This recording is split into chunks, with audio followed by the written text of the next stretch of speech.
Hello, I'm Simon Whistler, you're watching TopTenzNet, and in the video today we're looking at the top 10 amazing dads who made the ultimate sacrifice. Number 10. Justin McCary. On the afternoon of the 8th of October 2015, Justin McCary and his 10-year-old daughter Hayley and his niece were doing some rock collecting near a railroad bridge in Chattanooga, Tennessee. They suddenly heard the sound of a train coming. They started to move away from the tracks, but that is when Hayley's foot became stuck. Doing what any good father would do, Justin rushed to his daughter's aid. As the train barreled towards them, Justin was able to free Hayley's foot. He pushed her off the bridge and she fell 15 feet into the creek below. Mere seconds later, the train plowed into the 31-year-old, killing him instantly. Number 9. German F. Phil Restrepo. December the 10th, 1997 was a snowy day in Norwalk, Connecticut. It was one of those days that are great for playing outdoors, but terrible for driving. These two weather conditions came to a head when 40-year-old German F. Phil Restrepo was playing outside with his 3-year-old son. Suddenly, a 31-year-old woman driving a Pathfinder lost control of her vehicle. The SUV jumped the curb and was heading towards Phil and his son. When Phil saw what was happening, he pushed his toddler son, who was on a sled, out of the way of the out-of-control SUV just before it slammed into him. After hitting Phil, the SUV continued down the sidewalk before finally coming to a stop when it hit a house. Number 8. Kris Wichman. January the 4th, 2015 was the start of the weekend for 36-year-old Kris Wichman. In the afternoon, he was kicking a ball around with his two daughters, aged 11 and 10, along with his niece, aged 7, at the mouth of a river in South Taranaki, New Zealand. When the ball was kicked across the river, Wichman, who was an experienced surfer and fisherman, dove into the water to go and retrieve it. When he did, he didn't realize that the 3 girls had followed him into the water. The problem was that the current in the area of the river was quite strong and the girls soon found themselves in trouble.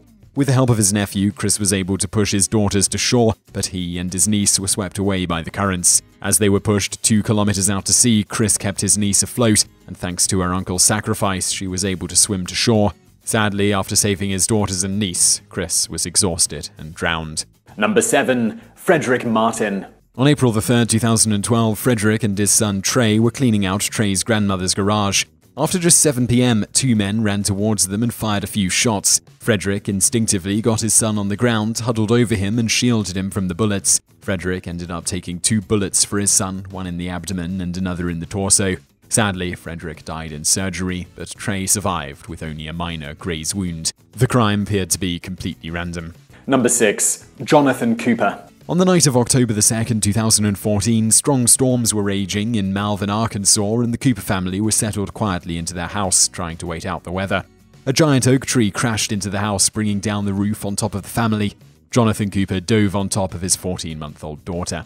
Unfortunately, the little girl was exactly where the tree and the house were coming down. Johnathan shielded his daughter from the debris, which ultimately saved her life. As you can probably guess by the theme of this list, Johnathan didn't survive the storm. Number 5. Jim Tramel. In March 2016, 43-year-old Silicon Valley executive Jim Tramel was on vacation with his family in Palm Springs. On Easter Sunday, the family and some other people were lounging in the pool when Jim saw that there was something wrong with his 9-year-old daughter. He immediately dived into the pool, but the problem was that due to faulty wiring, the pool had become electrified. Jim was able to get his daughter to safety, but the electricity surging through the pool became too much for him and he needed to be pulled out of the water himself.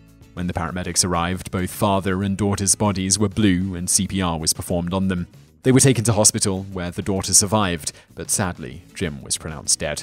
Number 4. Mohammed Shafiq. On the 4th of March 2008 in Lancashire, England, 50-year-old father of 7 and grandfather of 4 Mohammed Shafiq got a call from his 18-year-old son Umar.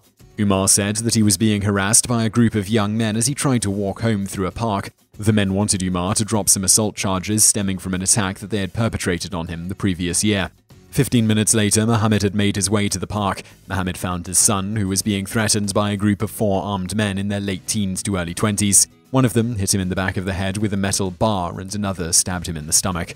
Unfortunately, Mohammed died of blood loss. 4 men were arrested in connection with the senseless murder, and 2 pled guilty to killing him. Number 3. Jacob Merkel. Early one morning in November 2010, a fire broke out in the home of the Merkels in Manitoba, Canada. The fire was intense, and within minutes, Jacob, his wife Ludmilla, and 3 of their 4 children had gotten out of the house. Once outside, they soon realized that their 4th child, 13-year-old Kai, was still in the basement of the house. Braving the flames, Jacob, who was 36, went back inside.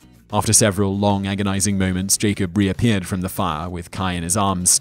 Both father and son were taken to the hospital, and sadly, Jacob didn't survive the night. Kai had several skin grafts and was in critical condition, but survived the fire.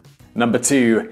Adel Termos. On November 12, 2015, the day before the Paris terrorist attacks in Beirut, Lebanon, 32-year-old Adel Termos was visiting an open-air market with his daughter, 6-year-old Malak. Suddenly, a bomb went off, not far from where Adel and Malak were located.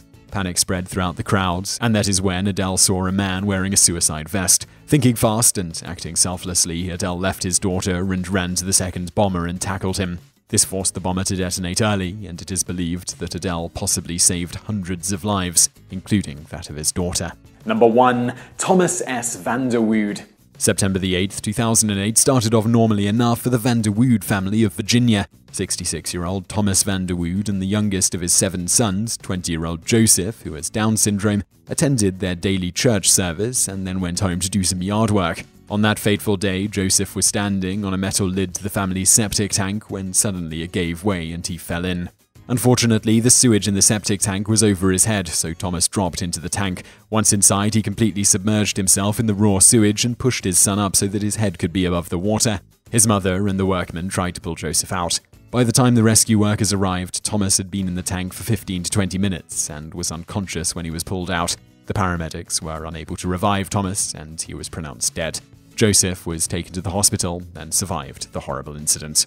So I really hope you enjoyed that video. If you did, please do give us a like below and don't forget to subscribe. Also, use the comment section to let us know what you think. Also, if you like this video, check out some of our other videos, which are over there on the right. You'll probably enjoy those as well. And thank you for watching.